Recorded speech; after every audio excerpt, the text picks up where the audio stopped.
Hello, I'm Lego Bro, and welcome back to another Fox's Life devlog.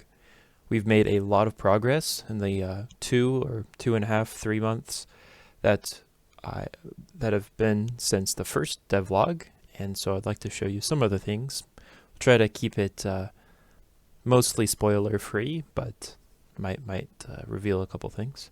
First thing is this intro sequence. Nothing too fancy here.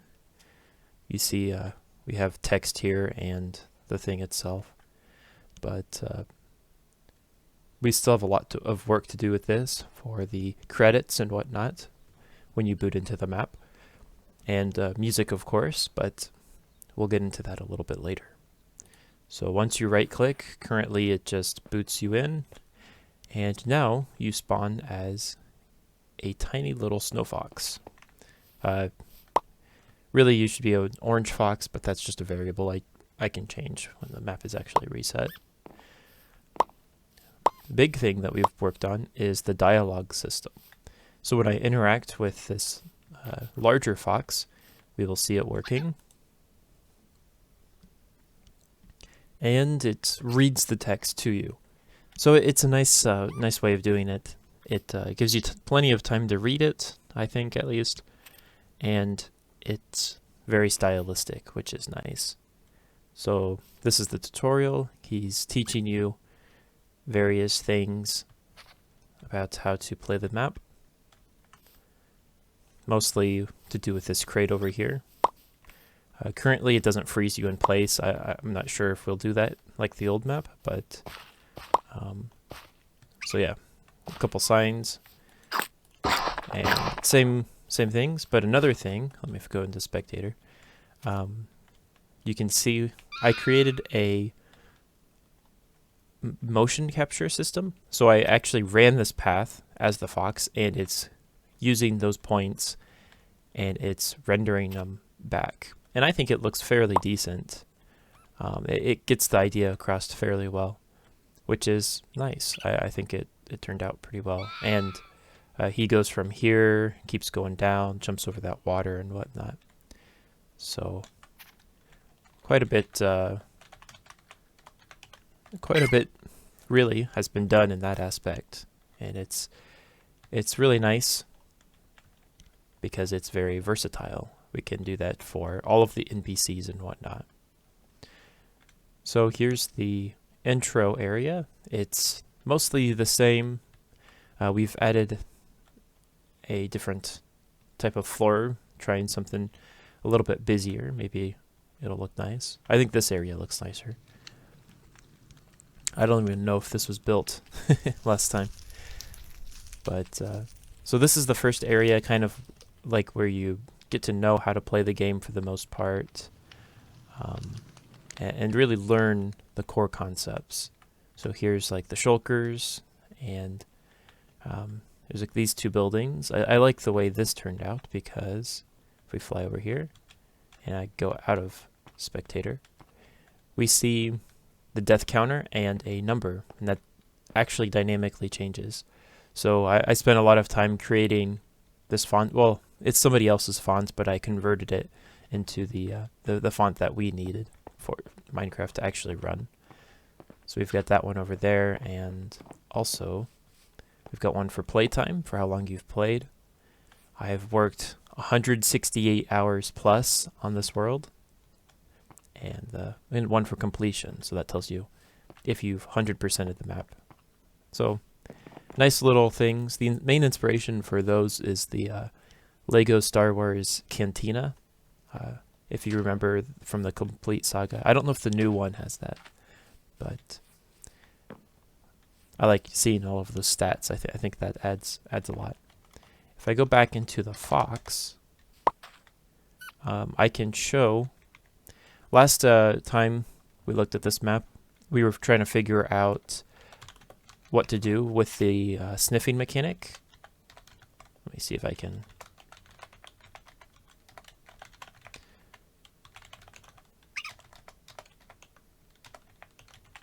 There we go. I think it's weapon.main hand.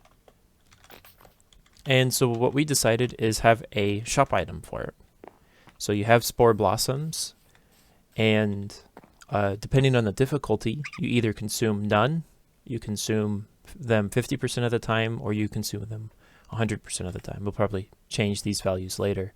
Maybe easy will be 25 and medium will be 50, then 100 for hard. But if I hold it in my hand,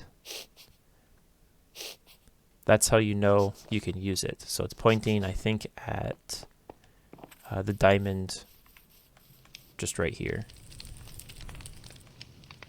That's in that little room. So I think this is a very nice balance because it gives you the fine-tuned control of actually holding it if you want. So if I'm still holding shift, if I'm doing parkour or whatever, it doesn't use it. But I think that turned out pretty well. And you can drop them, and you can buy them in the shop. They're kind of expensive, but we can always change that stuff later. So that's what we decided on that for the short term. And the next thing I want to show is when you enter a new area. We've been working substantially on all of the different areas of this map. You can see the area over there is quite different than the last time we've seen it.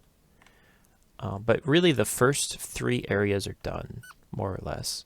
And at the very top of the screen you see that where it tells you which area you're in when you enter it. So this is the King's Den, the tutorial area, and then you enter into the Hill Village. I'll probably change the colors and whatnot for it. I just threw the color as a placeholder to see how well it looked. And it looks pretty good, I think. So I can give a kind of a little tour of what we've created. I worked a lot on this village over here. Give a basic rundown. A few quests, diamonds to collect in this area. I really like the way these giant flower fields turned out. I think they're a really good way of filling space without it being ugly, and it being fairly nice to walk by. Because kind of part of our goal was to stay a little bit away from the wall. We got a little close here, but from the world border, that is. Then the Snowy Mountain, we've got various... it's a very flat area, but it covers a large amount of area. We can look at the map in just a bit.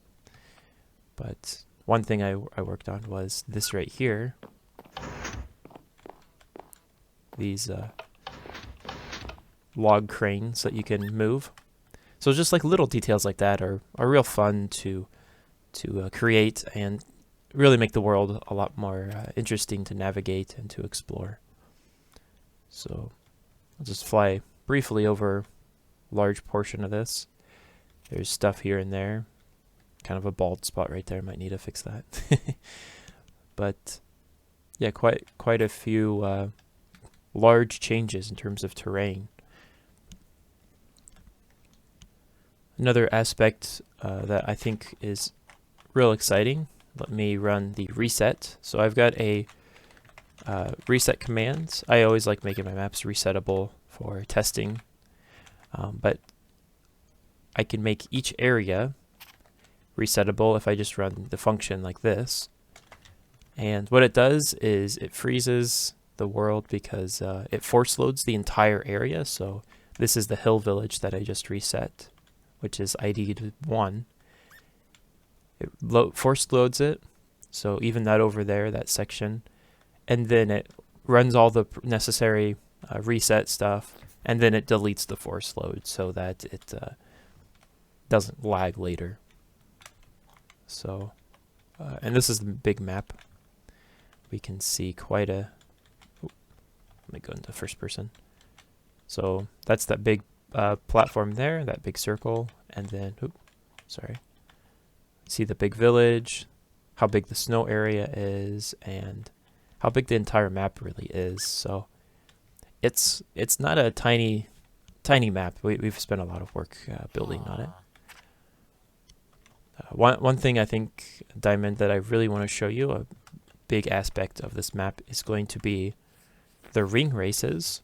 So if I go into third person, talk to Jumpy Jones, I'll go into adventure mode. So we're still working on dialogue.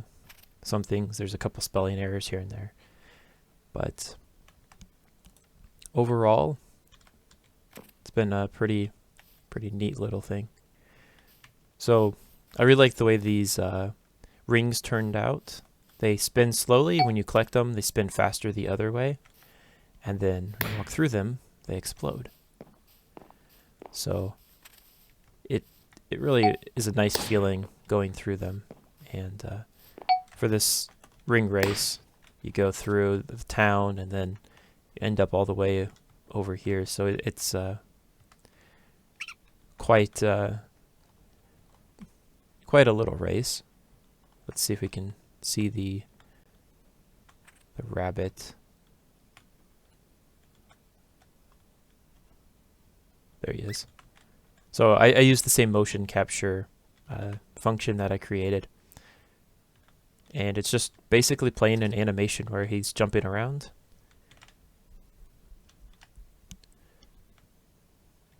It's not very optimized, but it's only running part of the time. So I'm trying to find a good balance between readability and optimization. And for the short-term stuff, I think I'm going to not worry too much about optimization. Have everything be slightly unoptimized, but real easy to work with. And then if it's constantly ticking, then make it optimized.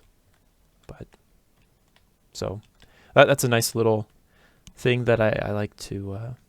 I'm really happy with the way it turned out, and with the rings, I can summon them however I want, and so we'll be summoning them throughout the map, all over the place.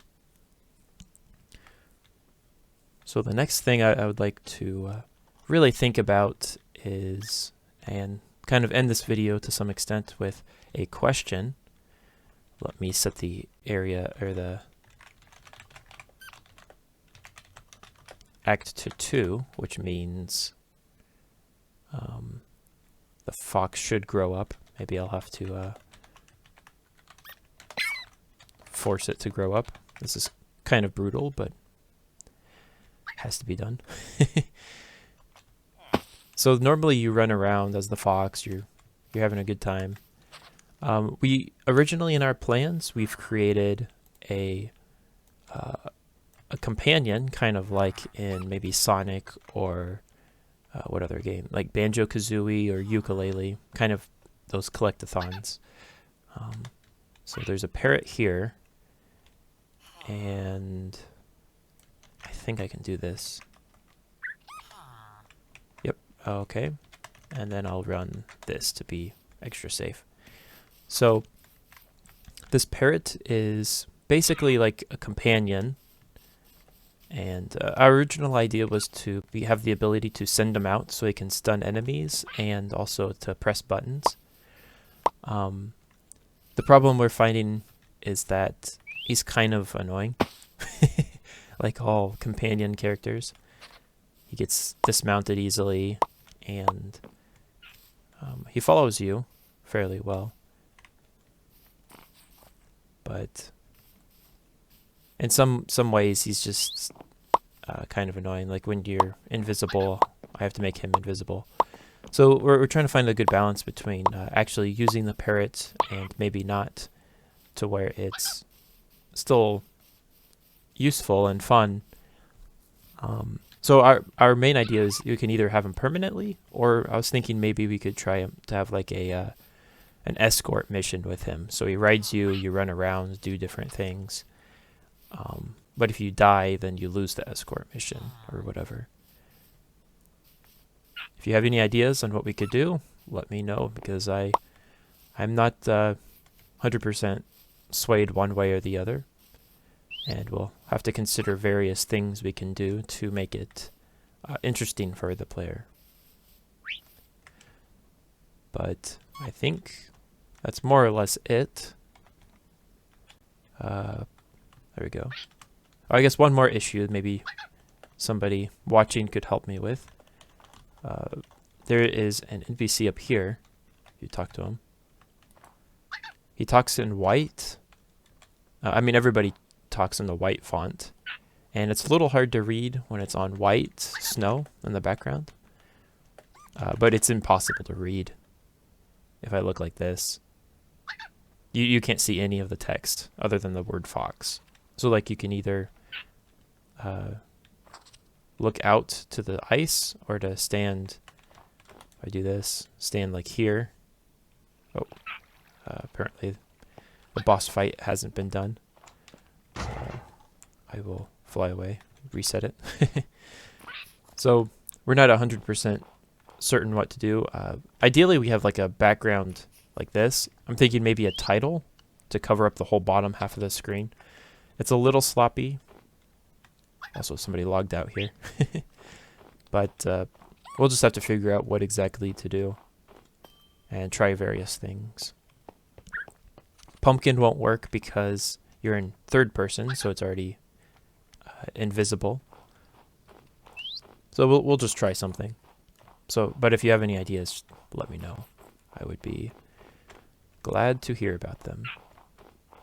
But that's pretty much most of the effort that we've gone into, is a lot of the back-end building and support for the NPCs and that type of thing, and then tons and tons of building. My team has done a very good job building. We've had a couple new members join, and that's helped. We also have someone who's joined for music, and I'm very excited about that because music is something that the first map, that really helped the first map. Just feel like a nice, clean experience. And if we have custom music, we have a little bit more freedom with how all that turns out. But if you're excited about this project, let me know. I'm very excited about how much progress we're making. We still have a lot to do, but it's always the case, I suppose, with my maps. So, anyways, thanks for watching, and as always, have a good day.